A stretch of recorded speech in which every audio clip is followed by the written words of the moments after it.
আপনি জানেন কি ইএমপি বা ইলেকট্রোম্যাগনেটিক পালস এ বিষয়টা কি?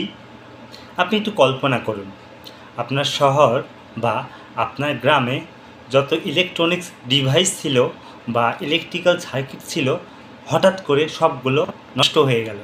আপনার বাসায় যে লাইটটা জ্বলতেছিল লাইটগুলো অফ হয়ে গেল, আপনার যে ফোন ছিল ফোনটাও নষ্ট হয়ে গেছে, ইন্টারনেট তার কোনো যোগাযোগ ব্যবস্থা নেই, কোনো নেটওয়ার্ক নেই, এবং যে আপনি জেনারেটর চালাবেন সেই জেনারেটর রান হচ্ছে না, আপনার চলাফেরার সে গাড়িটাও কাজ করতেছে না।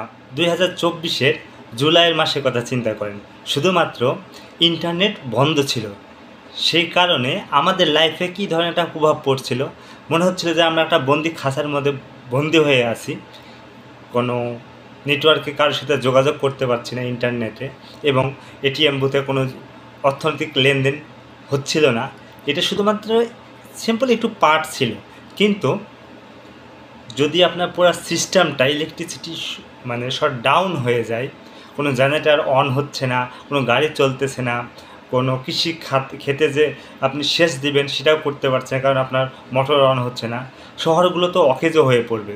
আর গ্রামের মানুষ হয়তো বা জীবনযাপন করতে পারবে, কিন্তু অনেক প্রাচীনকালে যেভাবে জীবনযাপন করতো সেইভাবে জীবনযাপন করবে।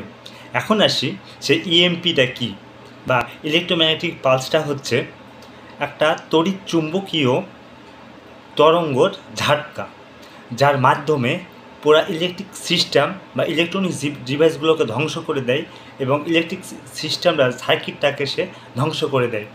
প্রতিটা আলো নিভে যায়, প্রতিটা সিস্টেমটাই একবার অকেজো হয়ে যায়।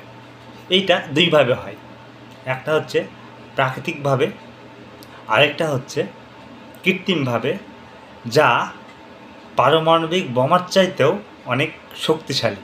কৃত্রিমভাবে কথা যদি বলি, 1859 সালে ক্যারিংটন ইভেন্ট নামে একটা শক্তিশালী সৌরঝড় ইউরোপ এবং উত্তর আমেরিকার টেলিগ্রাফ লাইন অনেকগুলো পড়ে গিয়েছিল শুধু এই সৌরঝড়ের কারণে।